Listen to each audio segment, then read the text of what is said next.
Bismillahirrahmanirrahim. Assalamu alaikum. I am Dr. Zahid. Today our topic is role of fungi in agriculture.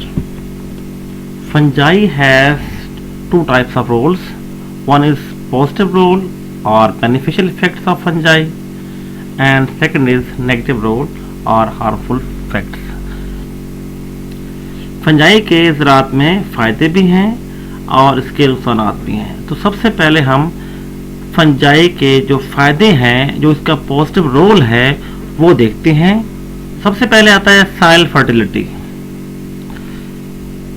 कुछ fungi मुर्दा पौधों को decompose करते हैं और एंजाइम रिलीज करके न्यूट्रिएंट्स को एक्सट्रैक्ट करते हैं, जैसा कि सेलुलोज और लिग्निन है। These enzymes produce simpler compounds such as carbon dioxide, water, ammonia, hydrogen sulfide from fatty carbohydrates and nitrogenous constituents. Enzyme जो हैं ये कार्बोहाइड्रेट और नाइट्रोजनस कंपाउंड से सिंपलर कंपाउंड्स प्रोड्यूस करते हैं, जैसा कि carbon dioxide, water, ammonia, hydrogen sulphide वगैरह वगैरह। So these soil fungi maintain the soil fertility. Next role is humus formation. Fungi decompose dead animals and plants and change them into humus. Fungi जो हैं वो मुर्दा जानवरों और पौधों को डिकम्पोज करते हैं और उनको ह्यूमस में कन्वर्ट करते हैं। Humus is a decomposed organic matter. Humus क्या है? ह्यूमस डिकम्पोज नामियाती मादा होता है और इसका रोल क्या है? It plays an important role in germination of plant. ये प्लांट की जर्मिनेशन में रोल प्ले करता है। It provide nutrients to plants. ये प्लांट्स में जो इम्पोर्टेंट न्यूट्रिएंट्स हैं उनको प्रोवाइड करता है। Humus also hold soil particles. ये सॉइल पार्टिकल्स को होल्ड भी करता है, इसलिए ये सॉइल इरोजन के चांसेस को कम करता है। Humus also increases water holding capacity of soil। ये soil की जो water holding capacity है उसको भी increase करता है। Next role is biological succession। Fungi are important part of lichens। Fungi lichens के important part होते हैं। Lichens play an important role in biological succession। Lichens जो हैं वो biological succession में काफ़ी अहम रोल अदा करते हैं। They make barren land suitable for cultivation। Lichens जो हैं ये बैरन ज़मीनों को या रॉक्स को कल्टीवेशन के काबिल बनाते हैं। Next role is biological nitrogen fixation. Lichens are also involved in biological nitrogen fixation. They fix atmospheric nitrogen to form nitrates. ये जो लाइकेंस हैं ये एटमॉस्फेरिक नाइट्रोजन को फिक्स करते हैं और उसको नाइट्रेट के फॉर्म में ले आते हैं। फिर यही नाइट्रेट जो है प्लांट्स एब्जॉर्ब करते हैं। Some fungi are also involved in free biological nitrogen fixation. कुछ ऐसे भी हैं लाइकेंस या फंजाई जो फ्री बियोलॉजिकल नाइट्रोजन फिक्सेशन भी करते हैं। Next role is mycorrhizae. Or vascular mycorrhiza fungi are beneficial fungal organisms that share symbiotic association with many land plants। और vascular mycorrhizal fungi beneficial होते हैं और ये हमारे land plant के साथ symbiotic association बनाते हैं। It absorbs water and minerals and transport them to plants। mycorrhizae जो हैं ये लैंड से मिनरल्स और वाटर एब्जॉर्ब करते हैं और फिर इनको पौधों की तरफ ट्रांसपोर्ट करते हैं। और वेस्कुलर माइकोराइजल फंजाई में सॉइल को इम्प्रूव करने का पोटेंशियल होता है, इसलिए ये नॉर्मल या स्ट्रेसफुल एनवायरनमेंट में प्लांट की ग्रोथ को प्रमोट करते हैं। Next role is soil quality and phytoremediation. Our vascular mycorrhizal fungi has a role in ecological restoration and it improves soil quality and health। mycorrhizal fungi का ecological restoration यानी फाइटोरेमेडिएशन में काफ़ी role होता है और इसलिए ये साइल की क्वालिटी को और साइल की हेल्थ को इंप्रूव करते हैं। The enhancement of soil aggregated stability is due to production of a soil protein known as glomalin. साइल की एक प्रोटीन है जिसको ग्लोमालिन कहते हैं और इसकी प्रोडक्शन की वजह से साइल की जो एग्रीगेशन स्टेबिलिटी है वो इनहांस होती है। The arbuscular mycorrhizal fungi has agricultural significance, particularly in phosphorus deficient soils. Mycorrhizal fungi का ज़राअत में काफ़ी अहम किरदार है, ख़ुसूसन उन साइल में जहाँ पे फास्फोरस डेफिशिएंट होता है उनमें ये काफ़ी अहम रोल प्ले करते हैं। Fungi belong to the genera Glomus Endogone form this association. Endogone fungi की वो स्पीशी है जो कि ये माइकोराइजल एसोसिएशन बनाती है और ये ग्लोमस जीनस से बिलोंग करती है। Next role is salinity tolerance कि जो फंजाई हैं ये सलाइन एनवायरनमेंट में क्या रोल प्ले करते हैं। The mycorrhizas can be used to help plants overcome extreme environmental condition such as saline environment. Mycorrhizal fungi जो हैं ये एक्सट्रीम एनवायरनमेंट में प्लांट की हेल्प करते हैं जैसा कि सलाइन एनवायरनमेंट है। Several AM species have been found living in saline habitats. बहुत सारी arbuscular mycorrhizal species ऐसी दरियाफ्त हुई हैं जो कि saline habitat में रहती हैं। तकरीबन 50% प्लांट्स ऐसे हैं जो शोर लाइन्स के नज़दीक रहते हैं और वो अपनी रूट सिस्टम में mycorrhizal एसोसिएशन भी रखते हैं। Several species of AM were discovered in salt marsh plants. काफी सारे स्पीशीज ऐसे भी हैं जो कि salt marsh plant से डिस्कवर हुई हैं। Some species of AM can survive on land where EC is more than 150 decimal पर मीटर। तो कुछ स्पीशीज माइकोराइजा की ऐसे भी हैं जो उन लैंड पे रहती हैं जहां की EC 150 डेसिमल पर मीटर से भी ज्यादा होती है। Now we will discuss role of fungi in drought resistance.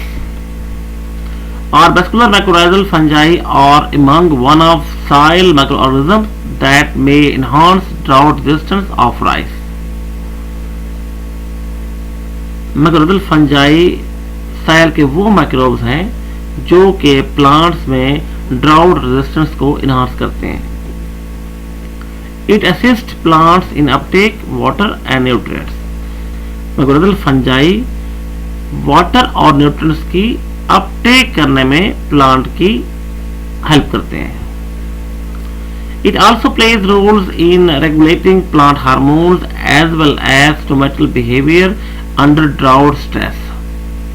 ये फंजाई ड्राउट स्ट्रेस में प्लांट हार्मोन्स और स्टोमेटल बिहेवियर को रेगुलेट करने में काफी रोल प्ले करते हैं। Next is commercial cultivation of fungi. Some fungi are edible, they are commercially cultivated in many countries. जो एडिबल फंजाई हैं वो कमर्शियली बहुत सारे मुल्कों में काश्त होती हैं। Some fungi are like mushrooms, morel truffles are very delicious. There is a great demand of these fungi in market. बहुत सारे कंट्रीज ऐसे हैं जो कि इन फंजाई को एक्सपोर्ट करके काफी फॉरेन एक्सचेंज अर्न करते हैं। Fungi can be used to produce material of nutritive value such as vitamins, amino acids, lipids to make it more nutritious and palatable. Fungi को इसकी न्यूट्रिटिव वैल्यू के तौर पर यूज किया जाता है, जैसा कि विटामिन हैं, अमीनो एसिड्स हैं, लिपिड्स हैं जो कि इसको न्यूट्रिशियस बनाते हैं और इसको खाने के काबिल बनाते हैं। अब आते हैं कि फंजाई जो हैं वो एज इंसेक्टिसाइड कैसे यूज होते हैं। Some fungi have been utilized for controlling insect pests. तो कुछ फंजाई ऐसे भी हैं जो इंसेक्ट पेस्ट को कंट्रोल करने के लिए इस्तेमाल होते हैं। The microbial control of insect pest emerge 100 years ago। ये जो इंसेक्ट पेस्ट का माइक्रोबियल कंट्रोल है ये 100 साल पहले इमर्ज हुआ। Fungi attacking insects are called entomogenous. वो फंजाई जो इंसेक्ट को अटैक करते हैं उनको एंटोमोजीनस कहते हैं। Some fungi such as Ampusa sepulchrensis, Metarrhizum anisopli and Cordyceps malothec are used to control the insects। अब देखते हैं कि डिजीज को कंट्रोल करने में इनका क्या रोल है। Some fungal inhabitants of soil help to fight against disease caused by soil-borne fungi। तो कुछ फंगल इनहिबिटेंट्स ऐसे भी हैं सेल के जो कि साइल बोर्न फंजाई जो कि डिजीज काज करते हैं उनको कंट्रोल करते हैं। For example Trichoderma lignorum and Gliocladium fimbriatum inhibit the growth of mycelium of Pythium। Trichoderma and Gliocladium जो है ये पाइथियम के माइसीलियम की ग्रोथ को इनहिबिट करते हैं। They suppress the causative agent of damping of disease of seedling and promote the growth of plant। ये fungi damping off disease के कॉजेटिव एजेंट को सप्रेस करते हैं और सीडलिंग और प्लांट की ग्रोथ को प्रमोट करते हैं। There are other fungi which are used against soil-borne fungal pathogen such as Trichoderma viride and Trichoderma harzianum। तो ये जो दो और हैं, एक विराडी है स्पीशी और एक हार्जिनम है, ये भी soil-borne फंगस को की डिजीज को कंट्रोल करने में हेल्पफुल है। अब देखते हैं कि नेमाटोड को कंट्रोल करने में ये क्या रोल प्ले करते हैं। Some predaceous fungi trap and destroy the nematodes। कुछ ऐसे शिकारी फंजाई भी हैं जो कि नेमाटोड्स को ट्रैप करते हैं और उनको डिस्ट्रॉय करते हैं, जैसे कि ईल वर्म्स को ये ट्रैप और डिस्ट्रॉय करते हैं। They form loops on mycelium which act as nooses। ये जो फंजाई हैं, ये जो प्रेडेशियस फंजाई हैं, ये माइसीलियम के ऊपर लूप बनाते हैं जो कि नोजेस के तौर पर एक्ट करता है। When nematode try to pass through this loop, they are trapped। जब नेमाटोड इस लूप को पास करने की ट्राई करता है तो वो ट्रैप हो जाता है। After that, mycelium absorbs nutrition from captive by sending a special hyphae। Predacious fungi है, ये अपने स्पेशल हाइफी सेंड करता है उस शिकार में और उससे न्यूट्रिशन को अब्जॉर्ब करता है।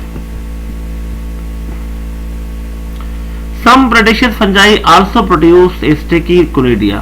कुछ ऐसे फंजाई भी हैं जो कि स्टिकी कोनिडिया प्रोड्यूस करते हैं। When nematodes pass through the soil, conidia stick to their bodies। और जब नेमाटोड साइल के थ्रू पास होते हैं तो कोनिडिया जो है उनकी बॉडी पर स्टिक हो जाते हैं। After that, conidia germinate and produces hyphae which then penetrate into tissues of host and absorb nourishment। उसके बाद जो कोनिडिया हैं वो वहाँ पे जर्मिनेट होते हैं और वो हाइफी प्रोड्यूस करते हैं और उन हाइफी जो हैं वो होस्ट के टिश्यूज के अंदर पेनिट्रेट होते हैं और वहाँ से ग़िज़ा हासिल करते हैं। अब देखते हैं कि फंजाई जो है वो कैसे प्लांट हार्मोन्स का सोर्स है। Some fungi are source of plant hormones. For example ये जो जिब्रेलिन है ये प्लांट ग्रोथ को एक्सेलरेट करता है। अब हम देखते हैं कि फंजाई का नेगेटिव रोल या इसके हार्मफुल इफेक्ट्स क्या हैं। Fungi are responsible for many diseases of our crops, fruits and other economic plants. तो फंजाई जो हैं ये हमारे क्रॉप प्लांट्स में, फ्रूट्स में बहुत सारे डिजीज काज करने के जिम्मेदार होते हैं। These diseases are responsible for tremendous economic loss. और ये जो बीमारियां हैं ये हमारा काफ़ी सारा इकोनॉमिक लॉस करने का जिम्मेदार होती हैं. Our economic plants which are grown for food or commercial purposes are attacked by about 30,000 different diseases including bacterial and viral. तो ये एक अंदाज़ा है कि जो हमारे इकोनॉमिक प्लांट्स हैं या कमर्शियल प्लांट्स हैं उन पे तकरीबन 30,000 डिफरेंट बीमारियां अटैक करती हैं. अब हम उनमें से कुछ अहम डिजीज को देखते हैं. नंबर 1 है damping off disease. This disease is caused by A species of Pythium. This disease is only found in commercial crops, for example tomatoes, cotton, mustard, peas, beans, tobacco, spinach वगैरह वगैरह. Next disease is the potato blight. This disease causes great damage to potato tubers. In 1845 in Ireland, it destroyed the entire potato crop. Except potatoes, it also infects eggplants, tomatoes, etc. Next is downy mildews of grapes. In France, it destroyed all the vine yards and caused heavy losses to crop. This disease can be treated with Bordeaux mixture, which has an effective fungicide against this disease. These are the symptoms of this disease. Ergot disease of rye. This disease is found in cereal crops rye. It forms a poisonous sclerotia in the rye kernel, which is known as ergot of rye. ये जो ergot disease है ये एक स्क्लेरोशिया बनाती है जो कि poisonous होता है और राई के कर्नल के ऊपर ये बनता है. इसको कहते हैं ergot of rye. This is highly poisonous to man, which can cause hallucinations, insanity and finally death. ये स्क्लेरोशिया इतने पॉइजनस होते हैं कि ये अगर कोई इंसान को खा ले तो वो इंसान जो है हवास खो सकता है अपने, वो पागल हो सकता है और वो मर भी सकता है. Next disease is apple scab. This disease is only found in apple crops, which decreases the quality as well as quantity of fruits.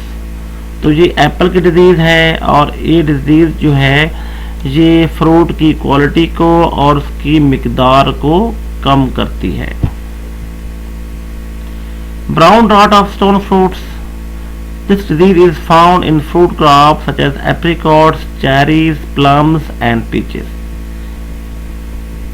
Next is smut diseases. This disease is found in corn, wheat, oat and other cereal crops, which reduce the yield and quality of grain. Smut disease जो है ये corn में होती है, मकई में, गंदों में, जौ में और जो सीरियल क्रॉप्स हैं उनके अंदर होती है और ये ग्रेन की क्वालिटी को और उसकी यील्ड को कम करती है. Red rot disease of sugar cane.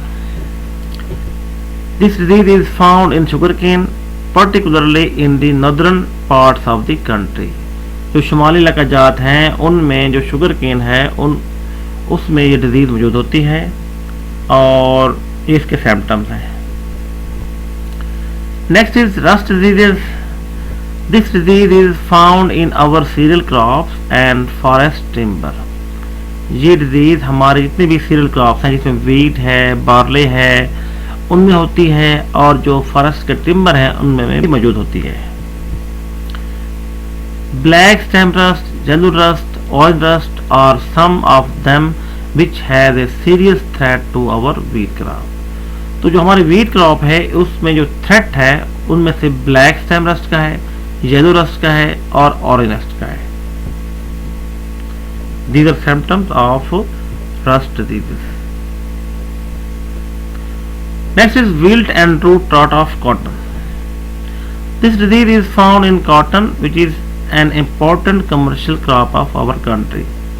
तो कपास जो है हमारे मुल्क की अहम क्रॉप है कमर्शली, और इसमें ये विल्ट और रूट रॉट डिजीज है जो कि फंजाई प्रोड्यूस करते हैं, और ये इसके सिम्टम्स हैं। इसके रूट्स जो है उस पे ये फंगस अटैक करता है और पौधे जो हैं वो मुरझा जाते हैं और मर जाते हैं। तो आज का हमारा टॉपिक एंड हुआ। टेक केयर, अल्लाह हाफिज़।